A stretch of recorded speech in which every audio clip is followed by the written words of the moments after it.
तीर्थंकरों के जीवन से उनको कुछ शिक्षा मिले, उनके विषय में जानकारी उन्हें इसी माध्यम से प्राप्त होती है, अलग से तो कोई पढ़ना चाहता ही नहीं है। तो इस तरह की प्रतियोगिता हमारी उपस्थिति में ही हो रही है, ऐसी बात नहीं कर रखे। हमारे जाने के बाद भी ये क्रम बनाए रखना चाहिए और जो सुशिक्षित महिलाएं हैं, जिनको विशेष ज्ञान है, वो हमारे जाने के बाद भी इसी तरह बच्चों का ज्ञान बढ़ाती रहेंगी। और जो दीदी लोग पढ़ाती हैं वो सब अच्छी तरह पढ़ाती हैं, उनका ज्ञान वर्धन करती हैं, लेकिन कुछ नया नया विषय और देना चाहिए। मैंने देखा कि बस जो रटा रटा विषय है वही डेली बुलवाना, वही करवाना, प्रतिदिन नया सब्जेक्ट। मैंने लाडली में देखा पंडित जी पढ़ाते थे, हर रोज कुछ न कुछ नवीन ज्ञान उन बच्चों को मिलता था। तो कम से कम 2-3 दिन मान लो रिपीट कर रहे हैं उस विषय को, लेकिन 3 दिन के बाद फिर एक नया विषय उन्हें देना चाहिए, जिससे उनका ज्ञान तेजी से बढ़े, वहीं का वहीं घूमते रहे। ठीक है, एग्जाम में बहुत अच्छा नंबर लाया, वो विशेष आशीर्वाद के पात्र हैं और ब्रिलियंट माइंड तो सभी बच्चे हैं, पुरुषार्थ सभी ने किया है और महिलाओं ने भी अच्छा पुरुषार्थ किया, उसमें लगी रही।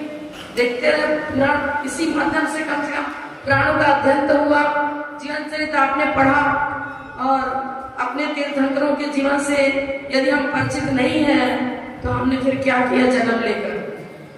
तीर्थंकर बन नहीं सकते तो कम से कम उनका गुणानुवाद करें, उनके जीवन से कुछ शिक्षा प्राप्त करें, अध्ययन करते रहें। जो उपस्थित है उनके लिए भी आशीर्वाद, जो परीक्षा में अभी दे चुके लेकिन उपस्थित नहीं है उन सभी को आशीर्वाद है। और आशीर्वाद इसी भावना पूर्वक है कि अपने अध्ययन को और अधिक अच्छा मजबूत बनाए। स्पेलिंग मिस्टेक पर भी ध्यान रखें। लोग कहते हैं स्पेलिंग मिस्टेक मत काटो, क्यों? आप इंग्लिश मीडियम पढ़ते हिंदुस्तान में रह करके और हिंदी लिखना ना जानो, हिंदी पढ़ना ना जानो, तो भारत की गौरव को आप कैसे बढ़ाओगे? भारतीय संस्कृति का भी उत्थान नहीं हुआ, मात्र पाश्चात्य संस्कृति में उलझे हुए हो, तो फिर आपने क्या किया? देश का नागरिक होकर के देश की संस्कृति को, देश की भाषा को यदि महत्व नहीं दिया और उसे सीखा नहीं तो फिर क्या पाया? तो हम ये कहेंगे आगे से ध्यान रखें, स्पेलिंग मिस्टेक पर भी विशेष अध्ययन करते हुए ये लिखना सीखो, यहाँ पर मात्राओं को सीखो, वो भी सीखना जरूरी है।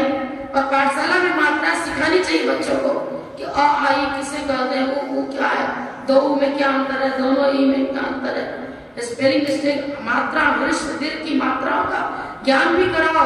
यदि हिंदी नहीं जाना और हिंदुस्तान में रहते और हिंदी नहीं जानते तो अपने देश को लज्जित करते हो, अपनी भाषा, अपनी संस्कृति को लज्जित करने वाले देशवासी हो, ये बहुत बड़ी मिस्टेक होगी। सबको यही आशीर्वाद है, हिंदी का भी ज्ञान अच्छी तरह प्राप्त करें, अच्छा लिखना सीखें, स्पेलिंग मिस्टेक आगे नहीं होनी चाहिए, इस भावना सबको आशीर्वाद।